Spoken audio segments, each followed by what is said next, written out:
Өдрийн мэнд үзэгчдээ Монгол телевизээс бэлтгэн хүргэдэг эмэгтэйчүүдийн цаг нэвтрүүлгийн маань өнөөдрийн дугаар студиэс үзэгч танд хүрэхэд бэлэн болоод байна. За бид эмэгтэйчүүдийн цаг нэвтрүүлгээр та бидний хизээний танил урлаг соёлын оддыг урьж оролцуулахын зэрэгцээ.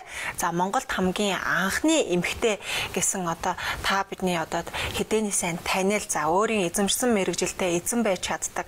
За мөн тухайн мэрэгчлэрээ эзэмшиж байгаа суралцаад одоо ажиллаж байгаа хүмүүстээс нэлээдгүй үлгэр дуурайлыг үлдээсэн хүмүүсийг бас урьж оролцуулна. Сонирхолтой тухайн сэдвийн одоо эзэмшсэн мэрэгжлийн дагуу сонирхолтой ярилцлагыг өрнүүлдэг байгаа.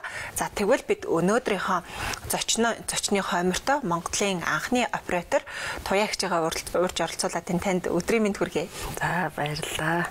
Тэгэхээр манай эмэгтэйчүүдийн цаг нэвтрүүлгээр маань өмнө нь эмэгтэй одоо засварчин, за жолооч, шүхэрчин гэдээ нэлээд хүмүүс орж ирсэн л да.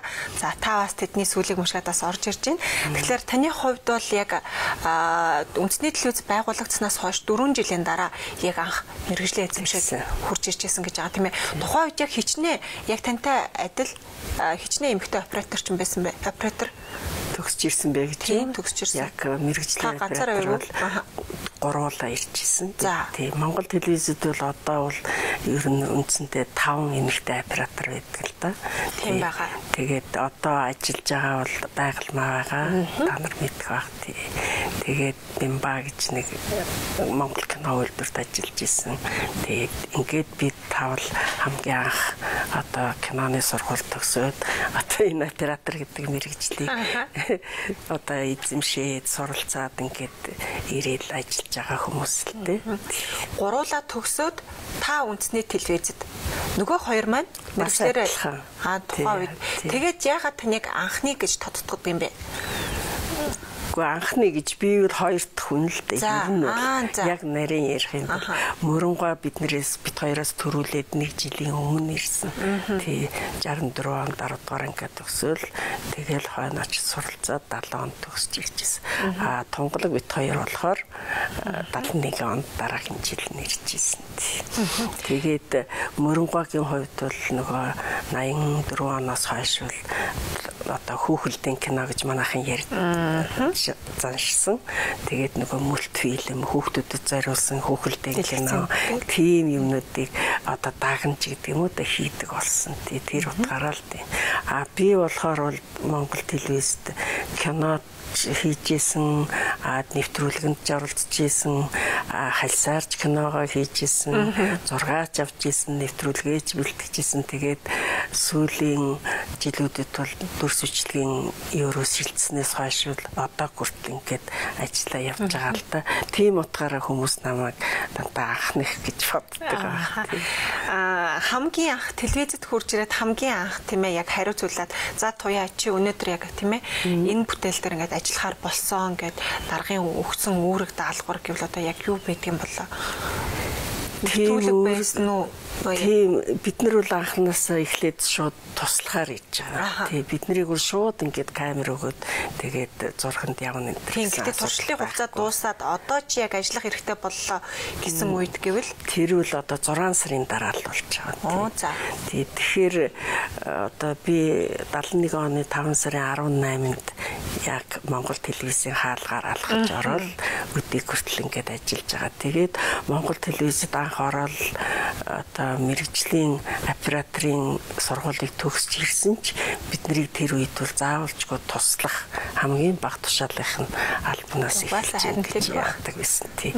Тэгэл туслах оператораар 5 сарын 18 6 сараас эхлээл тэгэл он гарan гартал тийм ажиллаа хийж байгаа л он гараад кино үйлдвэр ашиглалтанд ороод тэгэл операторын жинхэнэ ажил камера аваад тэгэл ажиллаж эхэлсэн. Та түрүү надад нэг үгэн дээр залруулах хэлж өгч байсан. Би таныг зураглаач гэх үү гэдгсэн чи үгүй зураглаач гэдэг чинь яг Монголоос гаралтай Монгол очоод Монгол тийм ээ үг биш юм аа. Яг бидний үндсэн мэрэгжилчин оператор ч үдэ гэд та дөнгөсийнхэн залруулж өгч илаа. Яагаад зураглаач гэдэг чинь Монгол хүсэлтэй гаралтай үг биш юм болоо? Яг манайхан заавалжгүй одоо ингээд нэг юм бичгээр л одоо кино оператор одоо кадр композиц юу гэдгийг ингээд бүх үг нь ингээд камер аппарат гэрэл энэ бүх юм чинь дандаа нөгөө анх кино үүссэн газраас л гаралтай болохоор тэгээд Франц улсад анх үүсэл одоо энэ монтаж энтергээд бидний хэрэглээд байгаа өгнөч чинь бүгд Франц гаралтай. Тэгээд оператор гэдэг бол обтуратор гэдэг үгнээс үүсэлтэй. Тэгээд нөгөө камерт хөдөлгөөнийг бий болгож идэг гол тийм одоо механизм гэдэг юм уу да тийм юм байсан. Тэгээд тэргээр нь тэр нь сунжраад оператор болсон байхгүй. Тэгээд оператор гэдэг нэрийг бол энэ дэлхийн аль ч өнцөгт очсон хүн бүхэн ойлгодог байхгүй юу. Тэгээд зарим газар бол яг хуу камерын хүмүүс энэ төр арай өөрөөр нэрлэдэг тал байгаа боловч тэгэл оператор гэхээр энэ итгэгдэж бай, Болгардч бай, Шведч бай, Японд ч оч тэгэл дандаа тий оператор гэдгээр нь ойлгодог байхгүй юу. Манайх яагаад зурлаач гэсэн гэхээр одоо бас нэг тийм монгол хэл одоо хэлэн дээр одоо хөрвүүлэх гэдэг юм уу юу гэдэг. Одоо тийм монгол болгомоор л байна гэсэн уламжлалаас ингээд одоо зураглаач гэд нэрлэлсэн. Гэхдээ сэтгүүлч, одоо сурвалжлагч, зохиолч энэ хүмүүсийг бид бичээч гэж хэлэхгүй шүү дээ. Тэрнтэй адилхан тусдаа одоо нэрлсэн нэртэй байгаа шүү дээ, тийм учраас бид нарыг бол оператор л гэхээс одоо зураглаач гэхээр зураглан одоо зурн зураач өөр бас мэрэгжлийн улсуудтай одоо юу гэдгиймтэй хойлолдох маягтай ч болсон ч гэдэг юм уу бас нэг жахан тийм ойлгомжгүй юм шиг. Тэгэхээр зураглаач гэдэг үг бол одоо нэг хэсэг манайхан чи 90-д он гараад бүх юмыг монгол болгох гэж үзээд тэгээд зарим нь бүр ойлгохтой болчихж байгаа байхгүй юу. Тийм учраас тэр кадр одоо юу гэдгийг кино энэ үгнүүд чинь тэр чигээрэл явсан илүү ойлгомжтой. План гэхтэл крупный средний общий план гэдэг ч юм уу. Тэгээ манад нэг юм яриа байдаг л да манай сургуулийг төгссөн хүмүүс харцах хичгэлөө төгсч ирээд жижигрээрээ томроо гэж ийсэн гэж. Тэгээд тэр нь юу гэсэн үг вэ гэхээр 80-д очиод хаашаага ухраад очиес болно гэдгийг тэгж бүр монголчлаад тэгэхээр нөгөө мэрэгжлийн хүмүүс чинь ойлгохоо болчихж байгаа байхгүй. Аль ч телевизэд очсон крупный средний план гэхэд энэ ч ойлгоно, хин ч 80-д очиес хийхэд ойлгоно. Тэгэхээр жижигрээрээ томроо гэд яриад ахар чинь бас тэр чинь жаахан тиймэрхүү байгаа байхгүй. Тэгэхээр хит их орчуулчаар нөгөө юм чинь ойлгохтой байждаг байхгүй. Монтаж энэ төр бол одоо Франц гаралтай тэр үг чинь монтаж гээл орсуудч ярина, монголчууд ярина, хятадууд ярина тийм болохоор ерөөсөө л тэр мэрэгжлийн нэр үл тэр чигээрэл байсан юм дээр гэж би бодоод тэгээд зураглаач ихээр одоо зураглаач гэхээр миний мэрэгжлийн нэр биш ч юм шиг бодогдоод тэгээд оператор кино оператор гэдэг л арай илүү тааламжтай ойлгомжтой байна гэж боддог.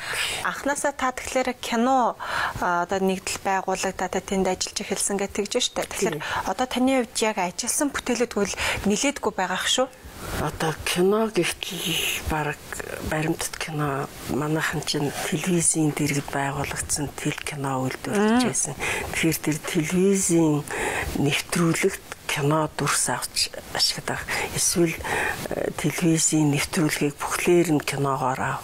Эсвэл баримтат тийм шинжлэх ухааны танин мэдгүй. За тэгээд язгуур урлагийн талаар энэ төр тэгэл концерт гэд бүхэл төрлөөр дан киногоор ажиллаж ирсэн байхгүй.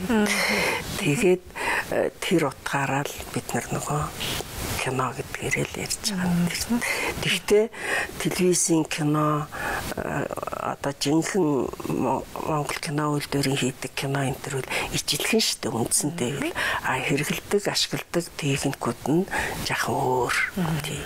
Тэгтээ телевизийн кино бол бас онцлогтой. Телевизийнхээ бас тэр нөгөө техник технологийн юмда бас тэрийгээ дагаад бас жаахан өөр планы энэ төр тавих байрах янз бүрийн тэгээд гэрэл мэрлээ тавих янз бүрийн юмнууд нь өөрлөлтөө. Тэгэхгүй бол яг кино шиг хийн гэвэл кино чинь нэг л хүн ажиллаад тэгэл явчихна гэхээс телевиз бол хамтаараа сэтгүүлчт нь, найруулагчт нь, тэгээд операторууд нь гэхтэл 4 камер дээр зогсоол 4 янзын плана барьж шийдээ. Тийм байгаа байхгүй. Бас анхны одоогийн бидний ярьж байгаагаар бол клип хүртэл та бүтээлчсэн гэдэг. Тэгээд би бол анх төгсж ирээд бүр хамгийн анхны уран бүтээл бол би мэдээнээс эхлэн л дээ. Би бол харин би бас түр яг тэгж бодож байсан. Яагаад гэвэл бидний чинь шууд эхлээл мэдээ авах бол эхлээд бид нар бол нөгөө оператороо даагаж явдаг.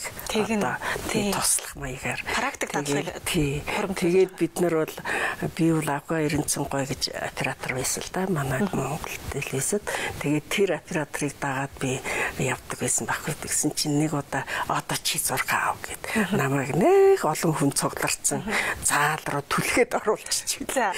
Би айгаад хойшоо ухраад байхгүй юу ичээд тэр олон хүмүүс тэгсэн чинь араас түлхэл оруулсан. Тэр нь юу болж исэн гэвэл одоо энэ Дарчамцгой энэ тэр түүхийн хүрээлэнгийнхэн тийм эрдэм шинжилгээний хурал хийжсэн шиг л. Тэгэл намайг дүрсээ аав гээл яваад оруулсан. Тэгэл би яг дүрс нөмөрсөө аваад бошоохон гараад ирсэн. Тэгээ ер нь оператор сэтгүүлч нар чинь олны нүдний өмнө явж идэг. Тэгэл ингээл нэх олон хүн цугларсан заал мааланд орох чинь нүүр халдуу хоёр шиг болоод ичээл. Тэгээ тэр үе чинь жохон 23 4-тэй хүүхдүүд байсан чинь тэгэл ичих шиг болоод тэгээ сүулдэ тасаал юу яадаг юм. Тэгээ анхны дүрс зураг аваад хүрээд ирэхэд тэр ер нь тэрэн дээр хэрэг баранк хийжсэн бэ? Барах голөгдөл бол ер нь хийгээгүй. Тэгээд тэр нь циркийн дамдан гоё шүү дээ. Дамдан бөөгч байсан дарийн дамдан гэж хүн. Тэрний тухай л би нэг мэдээ авсан. Цирк дээр очиж. Тэгээд бааваа цуг яваад сурвалжлагч редактор маань бааваа гэж хүн байсан. Тэгээд цуг очиад за чи энэ циркийн задочдын зургийг аав гэх. Тэгээд дамдан гоо зургийг авчихсан байхгүй. Тэгээд дамдан гоо чи нэг хүч тамирын номер гэдэг. Тэгэл ингээл хүзүүн дээрээ нэг том 2 тавтаа дугуй шаархтай юм эргүүлээл тэгээд гараараа ч эргүүлээл тэгээд олон хүн өөр дээрээ ингээл ачаалал тэгэл 700 хэдэн килограмм ч үлээ өргөж юм. Тэрнийхээ дасгал сургалтыг хийж байхад бид нар очиж авчихсан байхгүй. Энэ бол миний хамгийн анхны. Дараагийнх нь одоо бүтээл гэж яриа л да тий кино бүтээл. Тэр бол Доронтой аймгийн одоо театрын уран бүтээлчдийн одоо тоглолтоор хийсэн тийм талын уян гэдэг кино концерт байгаа. Тэгээд тэр үед манай телевизийн маш их тийм кино концерт их хийдэг байсан. Тэгээд тэрнээс цаашаага үүдэлтэйгээр тэгээд тэр Бадраагаа зохиолын бичээд Жамин найруулад би зургийг аваад тэр учрлын уян гэж кино концерт хийсэн. Тэр кино концерт болохоор тэр үед хийжсэн кино концертуудыг бодвол айгүй өөр болсон л да. Юугаараа тэр өгөхээр дуучин дуулж исэн ч гэсэн тэр дууных нь утга учирыг цаана дүрсээр үзүүлээд одоо ярихад бол тэрийг сүүлд Бадрууган одоо клипний ихийг тавьсан гэдэг намайг тийж ярьдаг биз тий.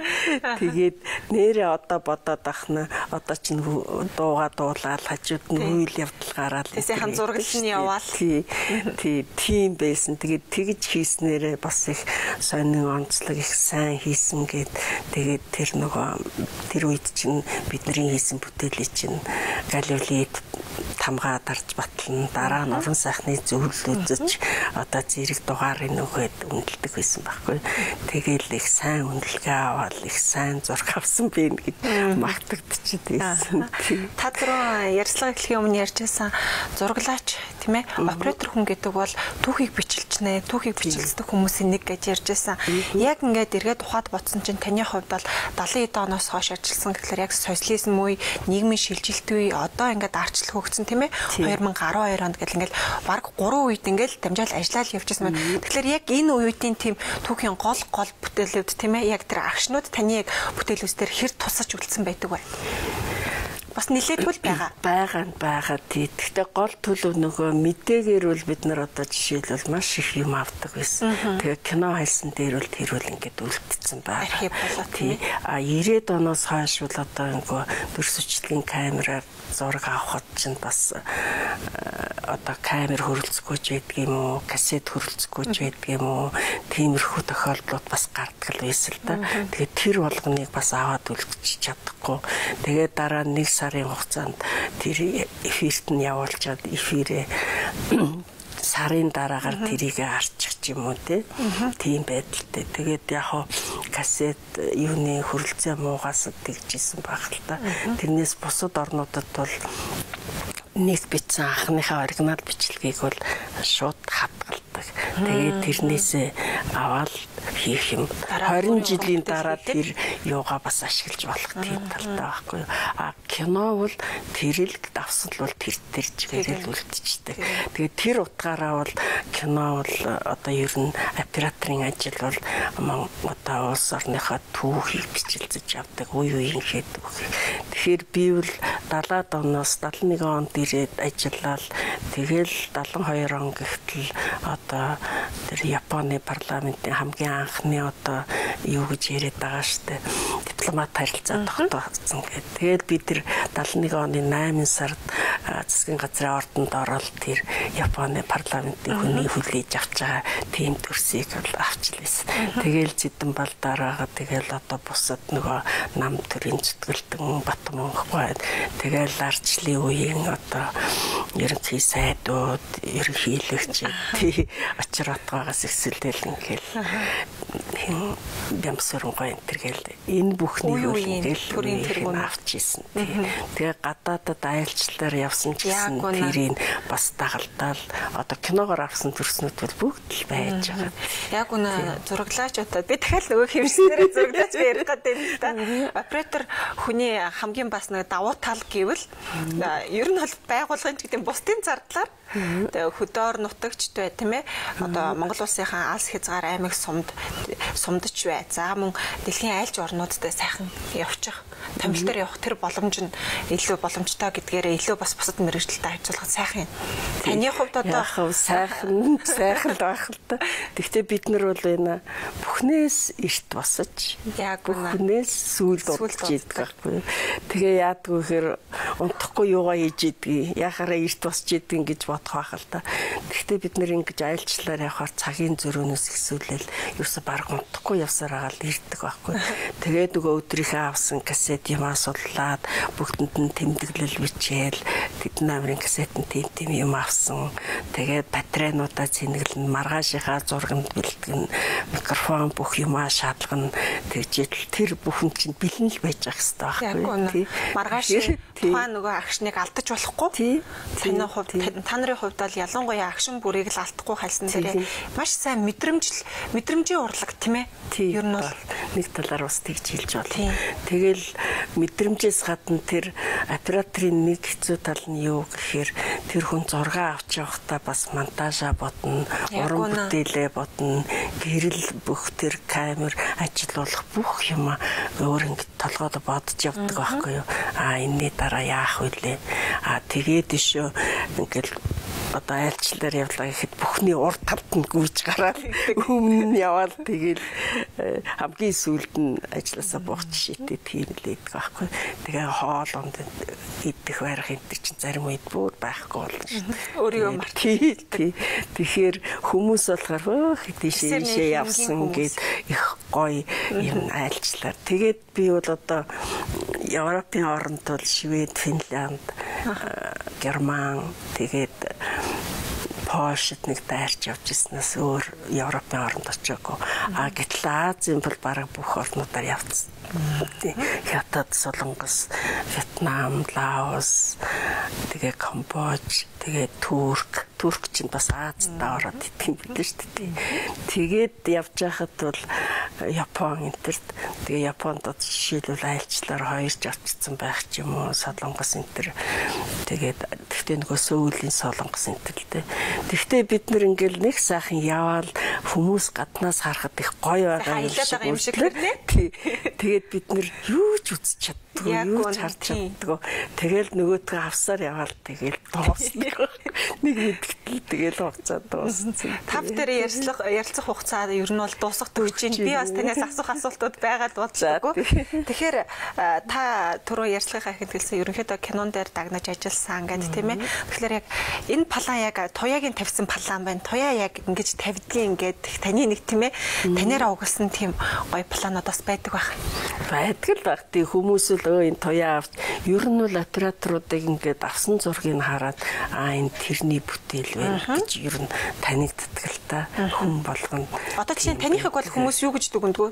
Мэдээж танд ирж байгаа тэр чихний хажуугаар хийсч ирж байгаа өгнүүдийг бол та мэдээж сонсч л байгаа. Тэгтээ мэдэхгүй. Тэр мэрийг бол гадуур хүмүүс одоо өөр хүмүүс юу гэж ярьдаг бол мэдэхгүй. Гэхдээ яг одоо бас нэг тийм мууч операторын тоонд ордгүй байх. Яг бид нар бол нөгөө нэг сургуульд сураад Оросын одоо ч нөгөө нэг барууны чиглэлийн гэдэг юм уу, Америк энтрийн юугаар ингээд зураг мураг авах явдал чинь бүр нэг шал өөр болсон. Хөгжил нь арай өөр тийшээ хэлдэг. Өөр тийшээ хазаацсан ч гэдэг юм уу. Тэр нь юутай холбоотой гэхээр нөгөө нэг дүрс бичлэгийн камер. Дүрс бичлэгийн камер чинь дараад зураг аваад хэмжээ хязгааргүй хайлс кассетаас олоод хийгээл аваад байхад тэр үл бололцоотой. Тэгээд тэн дотроос чухам олныг шилж сонгож сая авдаг байх л та. Бид нар кинон дээр ажиллаж исэн хүмүүс бол ихэнхдээ ер нь нэг олон дүүбэл хэрэглэхгүй. Тэгэл яг яс авах ёстой хэд. Яг мэдээ шиг аваад тэгэл тэгээд бид нарыг анх нөгөө кино альсаар авч агаад нөгөө дүрс бичлэгрөө шилжихэд операторууд бид нар нөгөө олон 30 минутын кассетын чи ер нь 3 минутанд нь л мэдээг аваад бусд нь сул ирж байгаа шүү дээ. Тэгэхэд чинь одоо сүүлийн үеийн дүрс автаа монтажлаад баг бидний чинь монтажтай аав гэж тэгдэг байсан шүү дээ. Тэгтээ монтажтай аавна гэж яаж байх вэ? Тэр үл хизээч байж болохгүй. Яг үйл явдлын дараа л байж болно. Гэхдээ тэр плануудыг монтажтна гэдэг бол найруулагчийн хийх ажил байдаг. Та түрүүн камер гэж ярьснаас таны үед одоо анх яг телевиз дээр жахад камерын жин хизээр нэлээд тэр чин камер өөрөө нэлээд хүнд, хөл нь бас нэлээд хүнд. Одоо манай эмэгтэй зураглаач нар л гэхэд бас нэлээд бас хүнд тийм камер хөл барайл явж шин. Тэгвэл тэр бидний кино камерууд чинь бол 10, 20, 30 кг жинтэй шүү дээ. Тэгээд тэд нар чинь төмрөөр хийгдсэн. Одооных шиг ямар ийм хөнгөн хайлш биш. Тэгээд зарим нь бол жилжигхэн камер. Тэгээд тийм би нөгөө сургууль багшаар ирсэн чинь дан тийм сонирхогчийн камерууд байгаа байхгүй. Бидний дүрс бичлэгийн камерууд чинь бас хэрэндээ жинтэй шүү дээ. 10-аас 12, 3 кг. Яагаад тийм байдгийг гэхээр тэр нөгөө батарейныхаа жингээс хамаардаг. Батарейнууд чинь сайн мэрэгчлийн камерын батарейнууд чинь 4 кг жинтэй шүү дээ нэг батарей. Тэгэхээр чин тэрий чин батарейг нь авчаар 4 кг багасна гэсэн үг. Тэгтээ камер хүнд байлаа гэд бид нар бол тэрэнд ерөөс түүртдэггүй. Яагаад гэвэл хүнд байх тусмаа их одоо юу гэдгийг тогтвортой, их найдвартай зогсдог байхгүй юу тий угаас. Хөнгөн юмнууд чинь яаж л гар хүл хөдлөн тэргээр л явдаг байхгүй. Тэгээд тэрэж та нар шаардлагатай үед бол шууд мөрлөөл тэгэл яг цэг зөксөөл ингээл зураг авч идэг шүү дээ. Бид нар чинь тэгээд камера барайл заримдаа нөгөө одоо ч бас хөлмөл техникийн хувьд асар их өндөр түвшинд очсон. Бид нар баг юм сайн хөгжөөд 30-40 жил хөөстөө хөл болж явсан байхгүй. Тэгээд би боддгийг тэгээд ингээл ерөнхий сайдын үг аавна, ерөнхийлөгчийн хэлж байгаа үг аавна гэл. Тэгээд бушуухан очил камера мөрлөөл зогсчихно тий. Тэгээд огт хөдлөхгүй баг хөдөлж хүнтэй амьсгаач авахгүйгээр зогсон шүү дээ. Тэгэхээр чин сүүлдээ бүр нөгөө хорооны мэдээ алдтлаа нөгөө конопта. Тэгэл 30 минут яриад дуусны дараа ёо гоё нэг амьсгал авч байгаа юм чи. За тийм явдаад их байна. За баярлалаа Туяа агшаа. Та бүдэрийн ярилцлага харамсалтай нь ингээд дуусч байна. Тэгээ хугацаа маш их богинохон байлаа. Сонирхолтой ярилцлагуудыг ингээд сонирхолтой зочид орж ирээд ингээд ярилцлага өрнүүлэхээр хугацаа айгүй яг яаж өрнөж байгааг нь мэдэгдсэн ингээд айгүй хурдан өнгөрчдөг тийм ээ. Тийм та тийм. Гэхдээ юм чинь баг байхдаа зүгээр илүү амттай гэж ярьдаг шүү дээ. Учиргүй их урт уйтгартай яриавал хэрэггүй шүү дээ. Тийм телевизүүл ер нь нэг 20-30 минутанд л нэвтрүүлгүүд явж ивэл зүгээр байдаг шүү дээ. За баярлалаа. Тэгээ бидний бас за ингээд урилгыг хүлээн аваад тийм ээ. За тэгээ хүрэлцэн ирсэн танд маш их баярлалаа. За би бас та нарыг ингэж урьж оролцуулж байгаа явдалд бас их баярлалаа. Шавнартаа бас их баярлж байна. Манай танай телевиз одоо Монгол телевизд л манай радио телевизийн сургуулийг төгссөн одоо оюутнууд одоо жинхэнэ мэрэгчлэлтгүүд болоод гарцсан их олон хүмүүс байна. Тэгээд тэднэртэй ч гэсэн бас баярыг хүргье. Баярлалаа гэж. За танд баярлалаа. Үзэгчдээ эмэгтэйчүүдийн цаг нэвтрүүлэг маань энд хүрээд өндөрлөж байна. За манай өнөөдрийн зочноор Монголын анхны эмэгтэй оператор Туяагч маань урагдан оролцож өөрийнхөө мэрэгжлийн сонь сайхнаас ярилцлаа. Тэгээд ингээ маргаашийн энэ цагтаа эргээд уулзъя. Баяртай үзэгчдээ.